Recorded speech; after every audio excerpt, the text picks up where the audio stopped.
Welcome to the Bookman's Corner. I'm your host, Lois Lindstrom. We're excited to welcome back to our show author and economist Stephen Moore, who wrote the book Govzilla, How the Relentless Growth of Government is Devouring Our Economy and Our Freedom.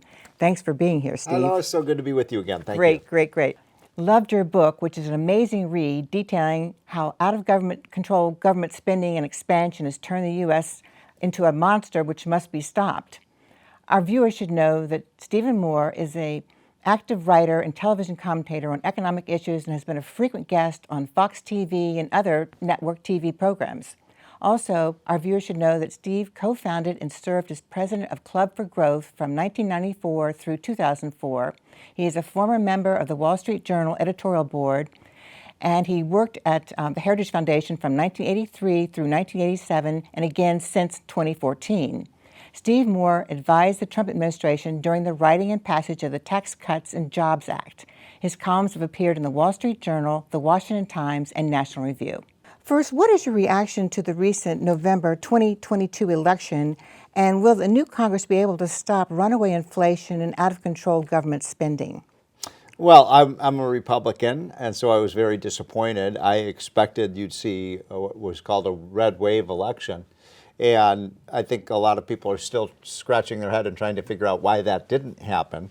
And so it was just disappointing, especially because I feel that the reason I wrote this book, Govzilla, is that I feel government is out of control.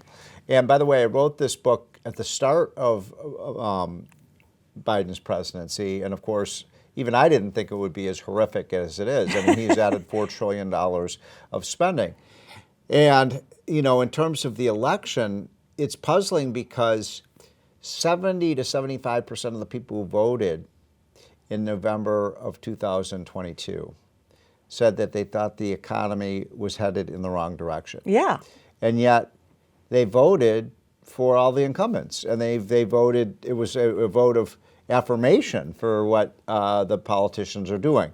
That I can't quite get my mind around that. I mean, if you think things are going in the wrong direction, you vote the rascals out. That didn't happen. Well, yeah. Now, there may be a lot of factors here why that didn't happen, but one of them is that I think a lot of people believe that neither party is serious about getting these government programs under control. Right. And of course, the other thing is, we're depending on the pollsters and the experts to tell us, you know, who's ahead. But who do you think will be the Republican presidential nominee in 2024? Gosh, I mean, it's so difficult to know. I mean, obviously Donald Trump is going to be the 800-pound gorilla, Yeah, you know. yeah. What about but we have a lot of really, as Republicans, there are a lot of really good alternatives to Trump. Like DeSantis? Well, of course, like Ron DeSantis, the governor of Florida. And you've got Tim Scott, who's a wonderful senator from South Carolina. Wouldn't it be wonderful to have a black Republican on the presidential ticket? You have governors like Kim Reynolds of Iowa, and you've got Governor Stitt in Oklahoma, and I love Kristi Noem. Right, so a lot of talent. So there's a talent. Yeah, the talent. And actually, I think that governors are oftentimes, you know, I really think the talent pool of the Republican Party right now is the 28 or so governors that are Republican. Yeah, that's really great. Now, let's get back to your excellent book about out-of-control government spending. Your book starts out with a foreword by Senator Rand Paul. Why did you select Senator Paul for this contribution? Well, he was perfect for this because Rand Paul is probably, you know, the one guy in Congress, maybe there are a few others, that really is serious about trying to get this cancer cell of out-of-control spending under control. We have to do this. The reason that we have this 8, 9, 10% inflation, what I call Biden inflation, is because we've allowed the budget to swell by $4 trillion. So basically, I want people to understand here, we increased government spending under Biden by $4 trillion in less than 2 years. Then how did we finance that? Well, we borrowed the money. We went into the credit markets and borrowed it. Who do you think bought those $4 trillion of bonds? The federal government did, the Treasury did. Yeah. I mean, the Federal Reserve Board did. So that means what you've got now is the government essentially monetarizing its debt. That's what third world countries do. It's a very dangerous situation. It is. And it cannot continue. Exactly. And in your book's epilogue, you suggested in an eye-opening reform that could help balance the budget, and that is Congress should pass a law that disqualifies any company, corporation, or household with incomes or assets above $1 million from receiving government grants, loans, and guarantees. You mentioned Elon Musk, a billionaire who's received more than $5 billion Right. of taxpayers' assistance for his ventures. I mean, can you elaborate on this? Well, I mean, I think this would be very commonsensical to people. You know, why do we have a safety net for people who make millions of dollars a year? It doesn't make any sense. Why are we bailing out major companies? Why are we giving all this money to these green energy companies? If green energy works so well, if wind and solar are so wonderful, why do they need government money? That's right. And so I think most Americans believe we should have a safety net when somebody falls under tough times. We're a rich country. I've lost my job. I've fallen on tough times. I think everyone has. But it should be temporary. It should require something in exchange for that taxpayer assistance, which would be either to be getting a job or getting training. I'm a big believer. One of the things I talk about in this book is that we've seen the disappearance of so many millions of American workers that should be working and that aren't working. Yes, that's true. And one of the reasons, Lois, that's happening is that we're paying people not to work. Yes. It's the craziest thing. So you can make a couple could make $80,000, $90,000, or $100,000 a year with neither of them working a single hour just by getting all these government benefits. Yeah, that's ridiculous. Yeah. Well, and also it's true that the federal budget voted by Congress is about 1/3 of the total spending, because That's right. 2/3 of the spending is categorized as entitlements or mandatory spending. That's right. And why can't Congress do something about entitlements? Well, I hate the term mandatory spending, by the way, because it's not. There's a way to make it non-mandatory, and that is for Congress to act. And so, and by the way, part of the bulging budget right now is paying the interest on the debt. Now, Yes. that really is kind of mandatory, because if you borrow, you have to pay the interest on it. Exactly. It's like your mortgage on your house, Exactly. right? And so think about this, Lois.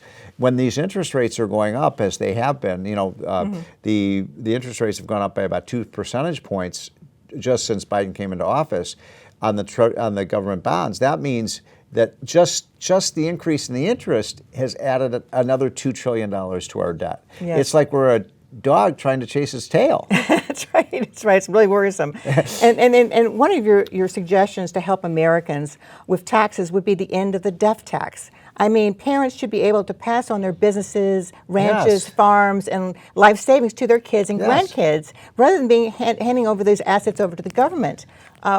Please elaborate. Yeah, I mean, I think it's pretty obvious, isn't it, that, you know, this is America, for goodness sakes. You know, our country is really based on family-owned businesses. Yes. And, you know, my dad was a successful businessman. He turned some of his businesses over to my brothers and sisters. And, you know, the great companies, that's how it works. Yes, And by the way, if you don't allow people to do that, then they're just going to run the business. They don't have an incentive to, Exactly. when they get old, to keep the business going. know. I really think the death tax is the most unfair tax.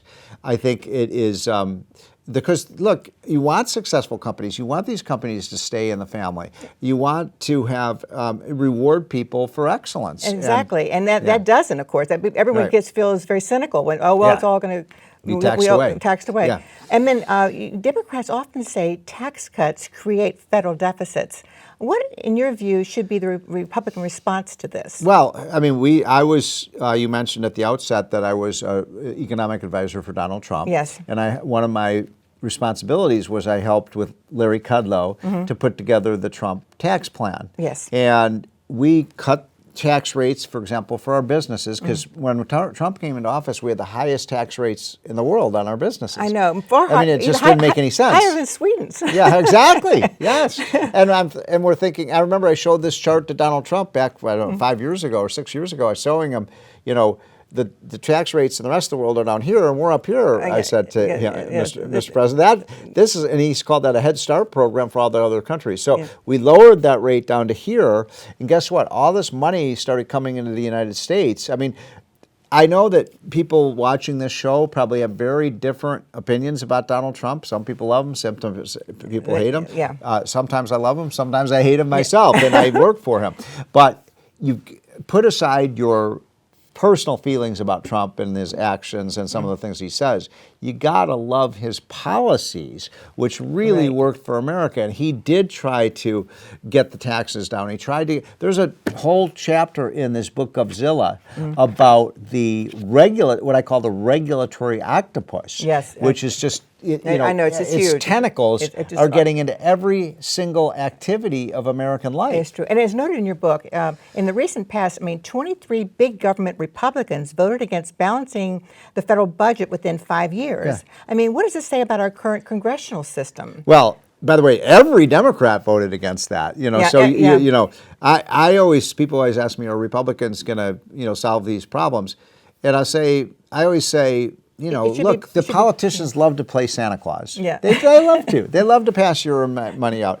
Now, are Republicans as bad as Democrats on this? Probably not. But, I really am disappointed that there aren't more fiscally, financially common sense Democrats in Congress. Because, the last time, do you know who the president was the last time we balanced the budget? Was it Ronald Reagan? Bill Clinton. Bill Clinton, yeah. Okay. We balanced the budget under Clinton because Clinton actually did move to the middle when Republicans took over Congress. Yes, that's right. And we had a prosperous economy. I don't see these Democrats and Joe Biden doing that. Do you? No, I don't. Yeah. I don't. And that breaks my heart because we need these ideas in this book. The whole premise of this book is that our country was founded on the premise of a limited federal government. That's right. That's what our founding fathers put forward. Exactly. The 9th and 10th Amendments, I call in this book, the forgotten 2 amendments in our Bill of Rights. And basically what the 9th and 10th Amendments say is all powers that are not explicitly granted to the federal government reside with the states and the people. The states and the people. That's right. And so we move so far away from that, I think our founding fathers would be aghast, aghast, exactly, that they're seeing these trillions of dollars of spending. Most of it is unconstitutional. You look at the Constitution, it basically says, the government should build roads, we should have a highway system, a national defense, those kinds of things, a postal service. But they didn't talk about education. They didn't talk about energy. They didn't talk about schools. I know. And that's completely out of the bounds of what the federal government should be doing. I totally agree. And then when the average American taxpayer sees millions of people crossing the U.S. border from Central America and South America and Mexico, it raises questions about the government spending that these people will need. What is your view of illegal immigration from a cost perspective? Well, first of all, I think we do need more immigration in this country, no question about it. Demographically, we have fewer young people. The people who are doing so much of the hard work in this country are immigrants. And so I think we need to expand our legal immigration. People come in lawfully. Yes. But we have to also secure our border, right? Yes. And, you can't get more legal immigrants in until we do something about making sure that people, so we should have guest worker programs. We should get the brainiacs that we need, the people who are great in science and engineering, math, and that kind of thing. But we don't have enough workers in this country, frankly. So it should be managed better, basically. Oh, for sure. That's the problem. And we've been trying to do this for years, and frankly, I think the Democrats have they don't want to solve the problem because they want the Hispanics to, be voting for them, but they don't really want to solve the problem. Incidentally, this was a terrible election for Republicans, but the one group that Republicans did better with was Hispanics. Especially in Florida. But even around the country. You know why? Because what Hispanics care most about is those kitchen table issues. That's right. And they're getting crushed by the inflation. Right. Well, you wrote that when debt piles up and the cost of borrowing rises, governments often turn to third options to pay for the uncontrolled spending, which is printing money. Yes. Printing money, which contributes to inflation. Yes. What can we do about inflation? It's isn't it out of control? So this is exactly what I was saying at the outset. That the way we're financing all this spending is printing money, and that's what I call that the Argentina, Bolivia, Venezuela, Mexico, Zimbabwe solution. That story never has a happy ending for our country. No. It leads to a crisis in the currency and so on. And when you have 8% inflation, inflation is just a way of eroding the value of the dollar. Yes. So one of the things that for people watching the show, if you're over, I'm 62, and so I'm, over the age of 60. Anybody over the age of 60, you've spent your whole working 40 years building up your savings. Yes. Right? But then inflation snatches it away. Right. So when you have, 12% inflation since Biden came into office, that means, let's say you had, $100,000 of saving. Now you only have $88,000 because inflation took the rest. Yes, and yes, so it's terrible. Yeah. And then you, I enjoyed reading in your book about the story of Chile. It was in dire poverty in the 1970s, Yes. and then the Chilean government called in the Chicago Boys, who were led by Milton Friedman, Right. and they were given a free hand Yeah. to redesign the Chilean Yes. economic system with property rights and Yes. a It low was flat amazing. tax and Yes. everything. So, then Chile became one of the richest countries in South It did, America. yep. Now, what's it doing now economically? Now they're moving back, and here's the reason I tell that story about Chile in the book. So Chile moved towards privatization of their assets. They had a low flat rate tax. Yes. You had the property rights, just as you were saying. And Chile went from being one of the poorest countries in South America to one of the richest in just 40 years. But during this period when Chile was growing, the Marxist socialist elements did something very interesting because they were opposed to all of these things because they hate the free enterprise system. So they started infiltrating the churches, the schools, the media, entertainment industries with these Marxists who were teaching people, oh, this is so terrible, it's causing inequality, it's causing all these problems. Now, then finally they had an election where they elected a socialist. Now, that story of the left infiltrating the media, the entertainment industry, the churches, the schools, does that sound familiar to you? It does, very familiar. That's exactly what's happening in the United States. That's right. Now, another thing I would like to ask you about is what is the modern monetary theory and who supports it in Washington? This is this dingbat idea that came about 10 years ago where some second-rate economists at some second-rate universities basically said, hey, the federal government, since we're the world reserve currency, we could just keep borrowing as much money as we want, and as long as the other countries keep lending us money, we could spend it. And it was a low interest rate then, though. And there were low interest rates then. But guess what? What's happened to interest rates? They keep going up. Modern monetary theory is what caused this crisis in the first place. And so I hope people, if there's anything that's good that's come out of the economic crisis under Joe Biden, it's that these lunatic ideas like modern monetary theory, hopefully we'll never embrace them again. Exactly. And you wrote a very compelling argument in your book about how hard it is to comprehend huge sums of money. I mean, if someone tells you that they lost 10,000 in the stock market, you feel very sympathetic. Yeah. But if someone tells you the U.S. government lost $10 billion, you're like, well, that what does that even mean? What does that mean? Yeah. Because, I try in the book Govzilla to try to relate these numbers because even I sometimes, I delve in these numbers all the time. I get, how much, was it a million, billion, trillion? $1 trillion is $1 million. And you know how many zeros there are in a trillion? No. 12. 12 zeros. 1, 0, 0, 0. Comma 0, 0, 0, comma 0, 0, 0, comma 0, 0, 0. That's a lot of money. It's a lot of money. It's a lot of money. Whew, it's hard to imagine how these governments even keep track of all this.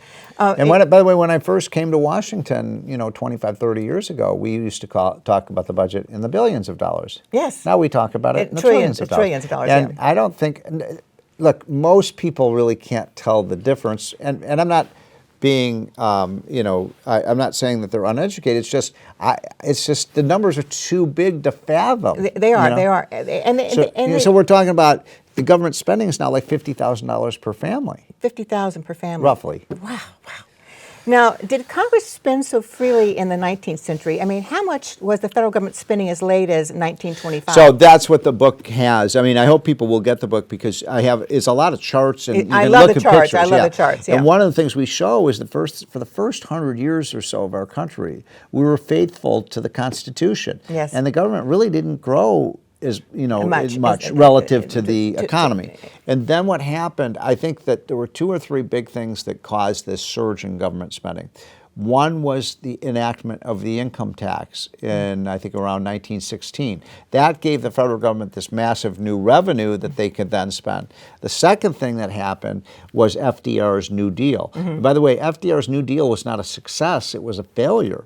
After 8 years of FDR's, at that time, huge amounts of spending, the economy was still in a depression. It didn't succeed. And then the third thing that happened was the development of what I call the new welfare state, which is all the, there was an article in the New York Times about Joe Biden, and I quote that in the book, where the New York Times says, what Joe Biden has proposed for the American people is cradle to grave government. Yes, yes. Well, no, we're supposed to have cradle to grave freedom. Yes, exactly. Well, let's fast forward to from the 1930s to George W. Bush in 2008. He agreed that to the once unthinkable federal government $1 trillion expenditures to bail out businesses, banks, car companies, financial service firms, and union pensions. I mean, how did Barack Obama double down on what Bush spent? Well, so there, I think there's a quote in the book from James Madison, who's the father of our Constitution, who says that crisis is the rallying cry of the tyrant, right? Which means, and there was so much, that was a prophetic thing that he said, because every time we have a, quote, crisis, oftentimes the crisis was caused by government. Then the government has to come in and solve the problem that they created. And how do they solve that, Lois? They spend even more money. And so that happened after the Great Depression. Why was the Great Depression? Because of government. Then we spent more money. Then we had the stock market crisis of 2008 because the government created a housing bubble. So then they spent more money. Then you had what happened with COVID, which I think was the greatest abuse of government in the history of this country. And they shut down the economy, and then they spent these trillions of dollars. You wrote $6.8 trillion with what the government spent during the COVID-19. Yeah, that's huge. Yep, it's pretty 12 zeros gigantic. And so, we put ourselves into a gigantic financial hole. And unfortunately, it's not, by the way, you and I aren't going to pay this. It's going to be our kids and our grandkids and our grandkids' kids. Yeah. What kind of a legacy is that to leave for your children? Not good at all. And in your book, you have these graphs that show the domestic spending that way exceeds defense spending. Yes. I was really shocked by that, because I always thought our defense spending was way over the top. But you're saying that it's not as bad as you think. You think defense spending? I mean, I feel like so. Defense spending used to be about half of our budget. Of our federal budget. Now it's about less than 20% of our budget. Right now, all of the growth of government has been on the social programs. I mean, I'm amazed about that. It's only 20%. Yeah, I think a lot of people are surprised because now look, I'm not saying we can't cut our military budget. I think there's a lot of waste in the military budget as well. But what I'm saying, if you really want to solve the problem, one other thing related to that question you asked. So national defense spending has been pretty constant. Social welfare spending is like this. Then people say, well, what about revenues? Well, revenues are actually at an all-time high. That's right. So we don't have a revenue problem. We have a spending problem. I think one of the chapters is, it's the spending stupid. The spending is what's causing the crisis. And then you wrote that that since Jimmy Carter created the Department of Education, the federal government has spent $1 trillion on schools, and they continue to get worse. I mean, do you have any thoughts on this problem? You better believe it. I mean, we need to move towards a system like in Arizona, some other states that are allowing the money to go with the families and children so that they can find the best possible schools for their kids. Because what's happening in our more charter schools, right? More charter schools, religious schools, Jewish schools, Montessori. Let the parents have choices. Let's have competition. The Democrats hate that idea. Why? Because the Democrats are in the hip pockets of the teachers' unions. Yes. And you wrote that with the federal government's purchasing more of our federal debt each year, a significant portion of the interest payments go directly to countries like China, Japan, and the United Kingdom, which collectively hold more than $2.7 trillion of our debt. And that's probably out of date already, because that number has gone up since then. So it's several $1 trillion. And so it used to be said, we don't have to worry about our debt because we owe it to ourselves, because American citizens were buying the bonds. Like we had, war bonds, for example, during World War II. But now the bonds are being bought by foreigners. So when our kids pay that money back, they're going to be paying that money to Chinese kids. I know, it's hard to believe. It's hard to believe, yeah. And as you wrote, the federal government is not the only one spending madly. Some states are just as bad. Yeah, I mean, especially the blue states. States like New York and New Jersey and California. One of the things that's happening in our country is that people are moving out of the blue states like New York and California, New Jersey and Connecticut, and my home state of Illinois. And where are they moving? Florida, Texas, Tennessee, right. Arizona, South Carolina.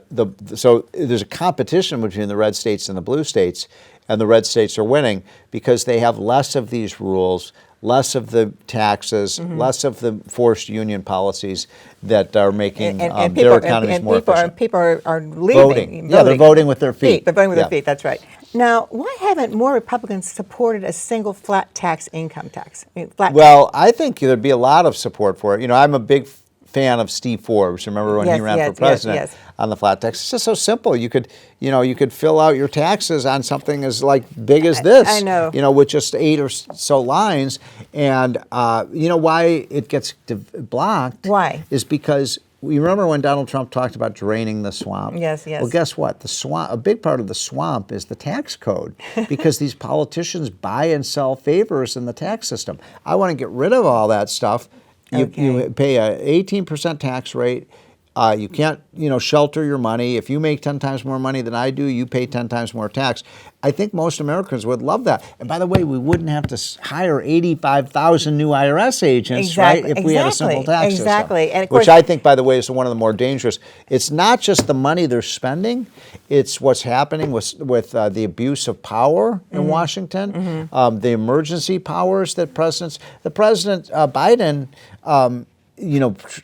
wants to give out $500 billion of student loan relief, and he doesn't even want to go through Congress to do it. Yes, it's an edict. President. I mean, it's exactly. incredible. I mean, that's absurd. Yeah, and also you wrote that the federal government owns a lot of land. I mean, how much land does the federal government own in the United States, and shouldn't some of that land be sold? Absolutely. So, west of the Mississippi. In some states, more than 60% of the land area is owned by the federal government. And they don't do a very good job of it. Look what's happened with the fires in California. Most of those lands are government-owned lands. Okay. And if we privatize those, I'm not talking about national parks and things like that, but just some of the forest areas and so on where you could use it for development. Even urban lands are oftentimes owned by government. Privatize it, the government could collect revenues, it would be much better managed. We wouldn't have these forest fire problems in California if it were owned by private entities rather than government. Exactly. Well, I really love the end of your book that you have all these ideas on how our country can thrive and not die from out of control government spending. I mean, what are some of the, we've talked about a few of them. We need to have a balanced budget requirement, just like every family has to balance its budget. And that has to be a congressional act, right? Yes, it would require, and then we need to have term limits, in my opinion, on members of Congress. Yeah. But, I think term limits have worked pretty well in the states. I think, we don't need a professional political class in Washington. We need people who come to Washington for 6 or 8 years and then go back, and people who are farmers, and people who are, work for businesses, and people. Biden. We did a study at the Committee to Unleash Prosperity that showed that the average Biden person who's dealing on economic issues, the top people, they don't have any business experience. Oh, gosh. They don't know what they're doing. Dreadful. It's like, they wouldn't know how to run a lemonade stand, and they were trying to manage a $20 trillion economy. Oh, Steve. Well, I thank you so much for being our guest today. This has been so interesting, and I just want to let our viewers know, where can they buy your book? So you can get the book at Amazon. It's called Govzilla, How the Relentless Growth of Government is Devouring Our Economy and Our Freedoms. But also I want to recommend your listeners go to the website, Committee to Unleash Prosperity, and get our free hotline every morning. It's what we call our Prosperity Hotline, which gives you everyday updates. And it's very short. You can read it in 5 minutes. Updates on what's going on with our economy, what's happening with our government, what's happening with politics, COVID, and all of those things. And so it's free, by the way. I'm not selling anybody anything. Just go get it, and we'll send it to you for free. Well, it's great information, and thanks again so much for being with us today. Thank you, Lois. And thank you for watching. Please join us again next month for a new edition of the Bookman's Corner. I'm Lois Lindstrom.